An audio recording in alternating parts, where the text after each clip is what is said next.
एक घना जंगल में बड़े पेड़ पर एक पंख टूटा हुआ गिद्दा बहुत दुखी रहता है।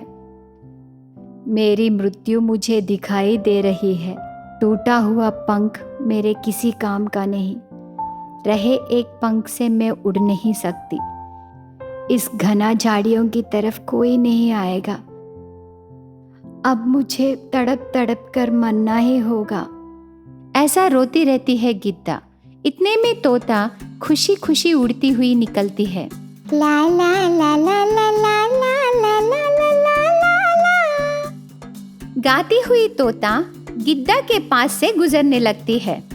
पेट पर रोती हुई गिद्दा तोते को देखकर बहुत खुश होती है।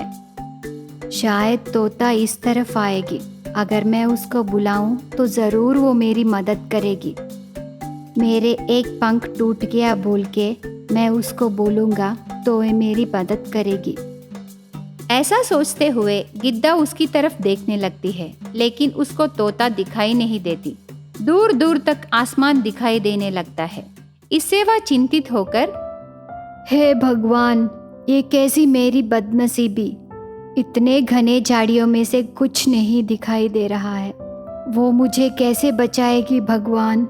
ऐसा सोचते चिंतित होती है। तब तोता गिद्दा के पास आकर चमत्कार से कहती है, क्या हुआ गिद्दा राजा जी, इतने घने झाड़ियों में आए हो?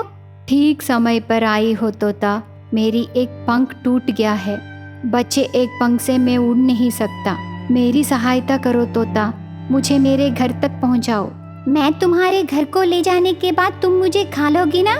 नहीं नहीं, मैं वैसा क्यों करूँगा। तुम मुझे बचाओगे तो मैं तुम्हारी पूजा करूँगा। मैं सबको बोलूँगा कि तुम मेरी प्राणदाता हो।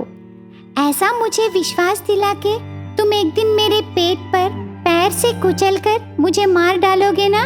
तोता, तुम मेरी यकीन करने के लिए मैं तुम्हारे लिए क्या करूं? क्या तुम्हारे पैर के पास मैं अपना सिर रखूं? तुम्हें, तुम्हारे बच्चों को, तुम्हारी पूरी जाति को मैं कुछ नहीं करूंगा। ये मेरा वादा है। बताओ तोता, तुम जो कहो वो करूंगा। तुम्हारे किए हुए कर्मों को भुगतना होगा। मुझे लगता है कि ये सब भगवान की मर्जी से हुआ। तुम तड़प तड़प कर मर जाओगे। Bye bye. ऐसा बोलकर तोता वहां से उड़ जाता है। थोड़े दिन तक गिद्दा तड़पती रहती है। मैंने खुशी खुशी बहुत सारे चिड़ियों को मारकर खा लिया है। मेरी क्षमा कीजिए भगवान।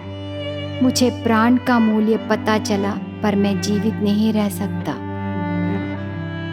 कहते कहते गिद्दा मर जाता है।